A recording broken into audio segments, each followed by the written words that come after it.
వాతావరణంలో వచ్చిన మార్పులతో రాజమండ్రిలో కూడా ప్రజలు ఉక్కిరిబిక్కిరవుతున్నారు. 38 నుంచి 39 డిగ్రీల ఉష్ణోగ్రతలు నమోదవుతున్నాయి. ఉక్కపోతతో అల్లాడిపోతున్నారు ప్రజలు. రాజమండ్రిలో వాతావరణ మార్పులకు సంబంధించి పూర్తి డీటెయిల్స్ తెలుసుకుందాము. మా ప్రతినిధి శ్రీనివాస్ అందిస్తారు.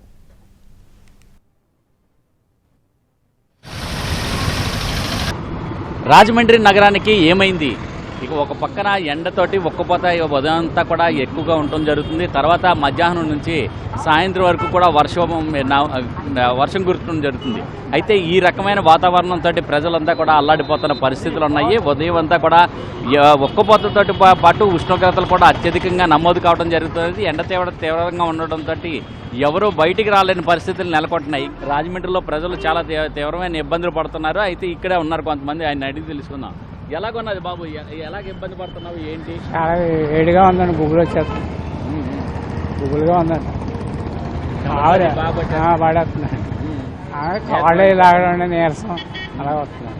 అయితే ఎండలతోటి అల్లాడిపోతున్న పరిస్థితులు నెలకొంటున్నాయి. ఇక అయితే సాయంత్రం వర్షం రాట్ల కాస్త సెద తీరినప్పటికీ కూడా మారుతున్న వాతావరణ పరిస్థితులను బట్టి ఈ ఇబ్బందికరమైన పరిస్థితులు ఇక్కడ నెలకొంటున్నట్టుగా తెలుస్తుంది. ఇక జనం అయితే కూడా ఎవరు కూడా అంటే బయటికి రాలేని ఎండలకి తీవ్రతకు రాలేని పరిస్థితి ఉన్నది. బాబు, వాతావరణం ఎలాగున్నది? ఎండలు ఎక్కువ వస్తున్నాయి కదా? ఎండలు ఎక్కువ వస్తున్నాయి, 2 రోజుల నుంచి చాలా విపరీతంగా ఉంటున్నాయండి బాబు ఎండలు. మరి సాయంత్రం వర్షం వస్తుంది కదా? మరి సాయంత్రం మాటలు ఏం రావట్లేదండి, పడేది పొద్దున మాటలు పడుతుంది. అది కూడా 2-3 చినుకులు పడుతున్నాయి. ఆ వేడి ఈ వేడి చాలా విపరీతంగా ఉంటుందండి బాబు. కొట్లు అసలు కూర్చోపోతున్నాం. షాప్ పెట్టుకున్నాం కానీ షాప్ ఎండకి రోడ్డు ఎండ గట్టిగా తగిలేస్తుంది మాకు. అది దీనివల్ల అనారోగ్యం అవుతున్నారా?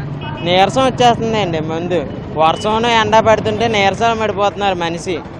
అదండి. అయితే ఇక్కడ ఈ రకమైన వాతావరణం ఉన్నది. అయితే ఇక్కడ ఎందుకు కూడా అంటే ఉదయం మాటలో తెల్లవారుజామున సమయంలో కూడా వర్షం కూడా రావడం జరుగుతుంది. దాని తర్వాత మళ్ళీ ఎండ అధికంగా ఎండ కూడా అధికంగా కాయడంతో పాటు ఉక్కపోత కూడా తీవ్రంగా ఉండడంతో దీంతో ప్రజలు అల్లాడిపోతున్న పరిస్థితులు అయితే ఉంటున్నాయి.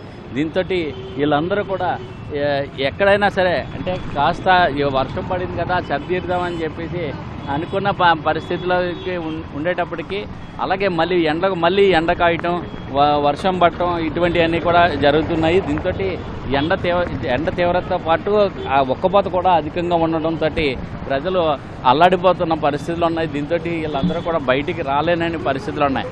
బాబు, ఎలాగున్నది ఈ వాతావరణం? ఎలాగున్నది? అయ్యి బాబు, చాలా దారుణంగా ఉందండి బాబు. ఎండాకాలంలో మరిపిస్తున్నదండి, చాలా దారుణంగా ఉంది క్లైమేట్. ఏంటో ఈ క్లైమేట్, ఈ ఇష్యూ ఏంటో అర్థం అవట్లేదండి. దేనివల్ల ఏంటో అర్థం అవట్లేదు. గజగజ వణిగిపోయే రోజుల్లో ఇంత దారుణమైన ఎండలు ఎప్పుడు చూడలేదండి. అది వర్షాలు కూడా పడుతున్నాయి కదా? వర్షాలు పడుతున్నాయి. వర్షాలు పడిన చెప్పి కొద్దిగా చల్లగా ఉంటుంది. ఆ వర్షాలు పడిన తర్వాత మళ్ళీ వెంటనే ఉడుకు వేడి, ఆ ఏసీలు వేసుకున్నా కానీ పని చేయాలనే పరిస్థితిలో ఉన్నదండి. చాలా దారుణంగా ఉన్నాయండి.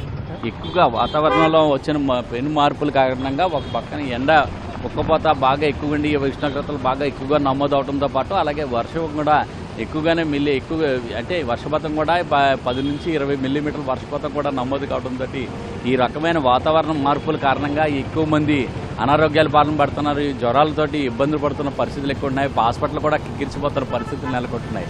ఇటువంటి పరిస్థితి ఇక్కడ వాతావరణం నెలకొన్నది. కెమెరామ్యాన్ వాసుతో శ్రీనివాస్, NTV, రాజమండ్రి.